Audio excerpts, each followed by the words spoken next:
Good evening, students. This is Dr. Shubhi, and today we will be discussing a very interesting topic of statistics, which is called as level of significance and confidence level. So, now quickly take a little recap and just uh, understand what were type 1 errors and type 2 errors related to null hypothesis. So mainly type 1 error was when I was rejecting a null hypothesis when it was true. I repeat, I was rejecting a true null hypothesis. So I was committing a big blunder. On the contrary, type 2 error was when I was accepting a null hypothesis when it was false. So I was actually rejecting my true alternative hypothesis, which means I could not get evidences, support to reject the null hypothesis, which was actually false. So I could not say that whatever I was saying is right because I had not much evidences and data with me. So in that scenario, that was a very bad scenario, and I could not accept the null. I have to accept the null hypothesis in that case when it was actually false. So something that was happening was false, and I wanted to introduce a new medicine which could have brought some good positive changes, but I could not give proper justification to my hypothesis, and for that reason I had to go with my null hypothesis, which was the original one, or the hypothesis that we are testing. So that was type 2 error. But out of these two, type 1 error is a big blunder, or a rejecting a null hypothesis is a big blunder because something which is already happening is correct, and I'm trying to poke my nose with my research and saying no, this is right, so implement this, and I proved that this is right through my sample, and then finally I found that I have rejected a null hypothesis which was right. So these are two scenarios, and you have to be very careful when you are developing a hypothesis and testing it and doing sampling, taking primary data and doing analysis and clustering everything. So the entire process you have to be very particular about each and every step, and understand that how we can very easily, with the help of statistics, find out what is right and what is wrong. So let's go to the next slide. And first of all, we will see the difference between the two things. Now first is the level of significance. Now level of significance is always denoted by alpha, and it is the probability with which we reject the null hypothesis when it is true. I repeat that with what probability, what are the chances that I reject a true null hypothesis is called my level of significance. It means my level of error. Now talk in terms of percent. If I say 1%, or I say 0.01 chances, you all know probability is 1. So if I say there are 0.01 chances or 1% chances that no matter what research I have done, I might reject a true null hypothesis. Because when I am saying I'm a researcher, I might commit a mistake, but my level of significance is very less. That there are just 1% chances that whatever null hypothesis is there, which is right, I might reject. That is how I'm talking. Then I say 5% or 0.05. So 0.05 is in terms of fractions, and 5% when we talk in terms of fractions.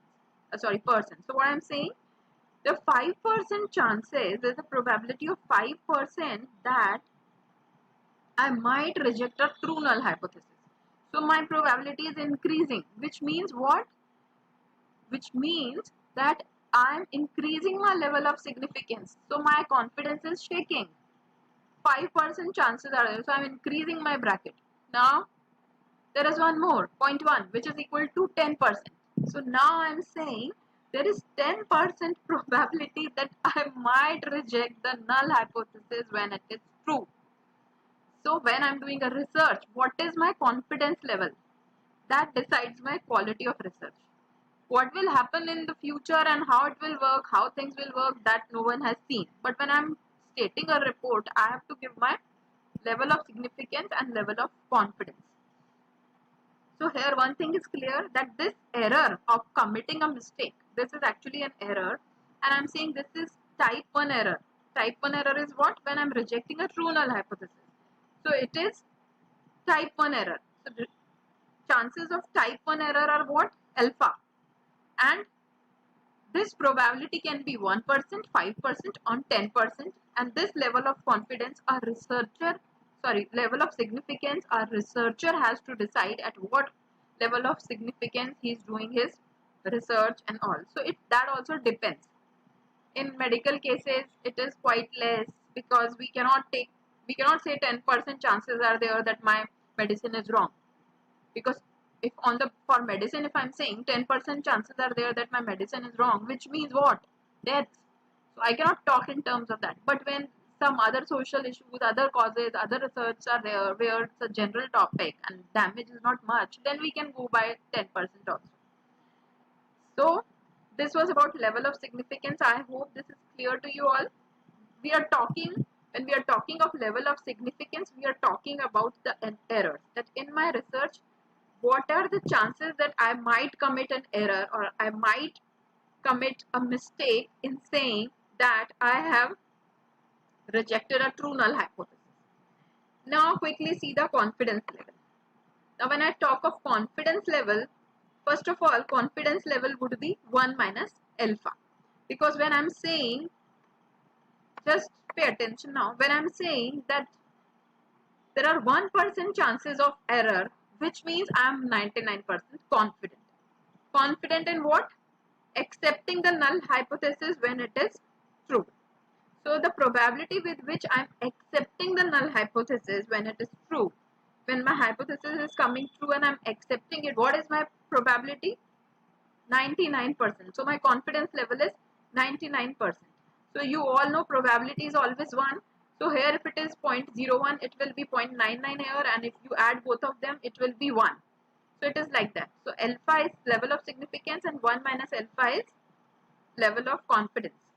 Likewise, 95% chances, if I'm saying I have 5% chances of rejecting a true null hypothesis, which means 95% I'm confident that I will accept a null hypothesis when it is true. 95% chances are there that I'm accepting the true null hypothesis. And then I'm saying the third one, I hope you all can interpret on your own. So now I'm saying that there are 10% chances that I might reject a true null hypothesis, and there are 90% I'm confident that I'm accepting a true null hypothesis.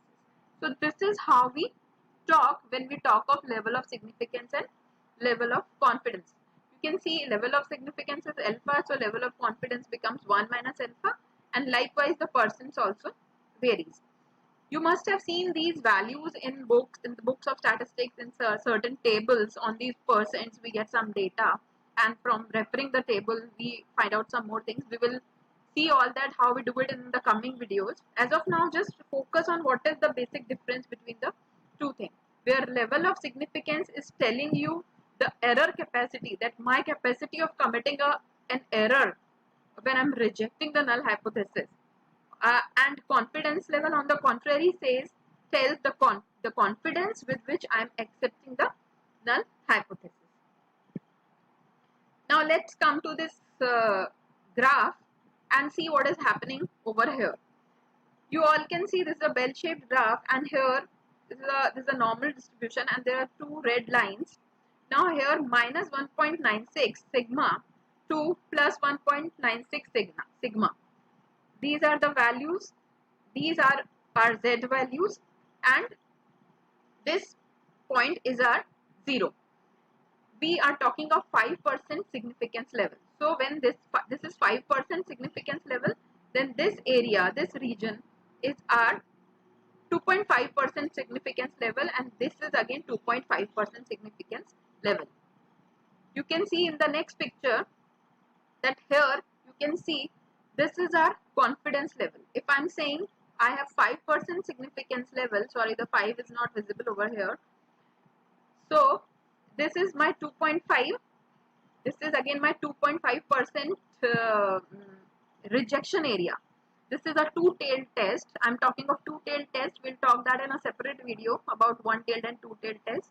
As of now, just understand that whatever value, if my value is coming over here, this is my 95% confidence level, and this is my acceptance region. I repeat, this is my acceptance region, and if my data falls over here, then this is my rejection region. So if my data comes somewhere here in this area, I mean on this line, then I will be accepting the null hypothesis, and if my data falls in this area somewhere here, then I will be rejecting my null hypothesis. That is how you have to think. So you can have one more diagram and see, this yellow area is my rejection area and this white area is my acceptance area. So now again I repeat, if my value, my parameter is lying somewhere here as in on this line, then what I'm saying I'm accepting the null hypothesis because it is somewhere near the mean. And if my data is coming somewhere here in these yellow areas, in that case I am rejecting the null hypothesis. That is how we try to understand the graph. And these are my bars, and you can always see that this is, as of now, this is 5%. This is 5% of data. Now suppose this is 10%. In that case, what will happen? This yellow will increase and this yellow will also increase. So these red bars will shift towards the center, this side. So this yellow bar will also come somewhere here, and this red bar will also come somewhere here, and this red bar will also move somewhere here. And what we do, we reduce the confidence level area. It will become 90%, and this will become 5%. So in that case, if something which is lying here, that will become a point of rejection area. That is how we change the level of significance. Now just have a look on this table and just understand what it is. Whenever there's a level of significance alpha, what are the corresponding confidence intervals in terms of Z values? So basically these values are fixed, so you should know what these are. Like 0.01 or for 1%, it is ranging from minus 1.645 sigma to plus 1.645 sigma.